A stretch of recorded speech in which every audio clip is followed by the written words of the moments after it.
Pirated SPG. Striktong patnubay at gabay ng magulang ang kailangan. Maaaring may masiselang tema, lengguwahe, karahasan, sexual, horror o droga na hindi angkop sa mga bata.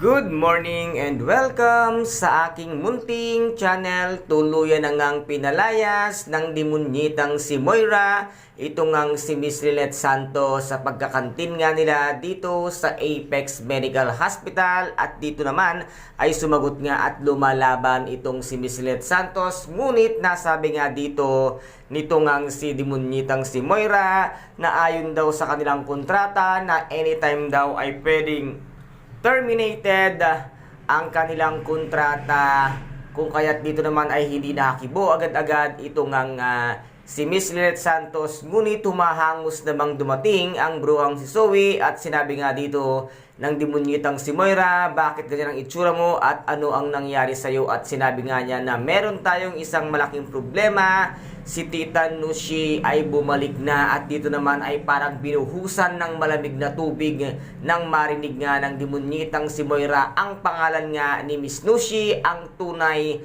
na Morganago. Kaya agad-agad niyang hinaltak si Zoe at iniwan na nga sila Miss Lynette Santos na ngayon nga ay wala lang magawa at pinasara na nga ng demunyitang si Moira ang kanilang kantin sa loob nga ng Apex Medical Hospital. At dito naman ay inabutan nga ito nga si Miss Nushi ang ginagawa nga ni Zoe kay Doktora Annalyn Santos, kung kaya't inilublob niya nga ito sa timba na meron ngang tubig na ginagamit ngang panglinis ng CR. At hindi lang yung paglublob ay nakatikim pa ng isang malakas na sampal ito ngang si Zoe dito kay Miss Nushi. At nasabi nga niya dito na magbabayad daw siya at hindi pa sila tapos. Ngunit sumagot si Miss Nushi na ako ang dapat maningil sa'yo at malaki ang sisingilin ko sa inyo. At dito naman ay sinabi nga dito ni Miss Nushi na kailangan nilang mag-usap ni Doktora Annalyn Santos at nag-usap na nga sila sa rooftop ng Apex Medical Hospital. At dito nga nasabi